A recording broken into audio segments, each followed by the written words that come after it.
Allah sayang you lebih daripada orang keliling you sayang you. Siapa you rasa sayang you? Mak, ayah, adik-beradik, suami, isteri. Allah sayang you lebih daripada orang keliling sayang you. Betul. Tu apa yang jadi dengan Fiza. So Fiza nak share benda ni. So kita jangan buat benda-benda yang bukan-bukan sebab kita tak tahu. Bertahan sikit je lagi. Bertahan sikit je lagi. Bertahan sikit lagi. Bersangka baik. Tak bertahan sikit lagi. Nak menangis.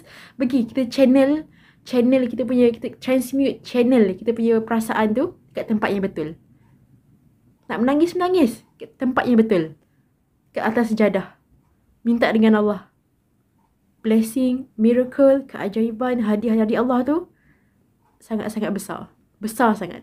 Sebab tu apa yang you rasa ni sangat-sangat berat. Berat. Rasa macam hampir depresi. Rasa macam, apa yang aku buat ni sampai jadi macam ni? Betul? Sebab hadiah you, blessing, miracle, keajaiban Allah nak bagi ni besar. So, tahan sikit lagi. Sabar, tahan sikit lagi. Yakin dengan Allah. Allah tu ada. Allah tu ada. Cuma kita kena paksa diri, didik diri, paksa diri dekat diri dengan Allah. Solat 2 rakaat. Azan. Terus ambil uduk solat. Paksa. Benda macam ni, benda baik, bersangka baik dekat diri dengan Allah, nak baca Quran. Walau kita nak bersangka baik, think positif. Alhamdulillah, aku bernafas hari ni. Alhamdulillah, hari ni bahagia. Alhamdulillah, aku dapat makan hari ni. Alhamdulillah, orang yang keluarga aku masih bernafas, keluarga aku semua sihat-sihat. Benda tu susah nak buat. Betul? Sebab tu kita kena paksa. Tak apa, orang tak support kita. Orang tak menghargai, tak support, tak apa. Tapi kita jangan buat benda tu dekat diri sendiri. Orang tak buat, tak apa. Tak ada masalah. Tapi jangan buat dekat diri sendiri. Okay? Sebab you berhak berharga. You berhak bahagia. You berhak dapat apa yang you nak. You nak bahagia. You nak rasa disayangi. Nak difahami. Buat dekat diri sendiri dulu.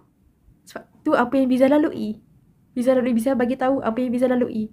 Sebelum ni Fiza pun sama. Fiza tunggu perhatian, minta perhatian, tunggu kasih sayang, tunggu penghargaan, tunggu pujian daripada orang.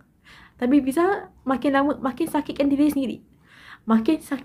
sendiri. So Fiza lama-lama tu fikir balik, kenapa orang sakitkan aku? Benda tu aku tak boleh kawal. Tapi aku sendiri, diri aku sendiri sakitkan diri aku. Aku tunggu benda yang tak pasti. Kenapa? Kalau aku rasa nak disayangi, nak dicintai, nak difahami, dihargai, kenapa aku tak buat dekat diri sendiri aku dulu? Lepas tu Fiza tukar. Fiza dah buat tu dekat diri Fiza. Lepas tu orang keliling, dia sendiri datang. Tanya, apa Fiza nak, apa khabar, semua.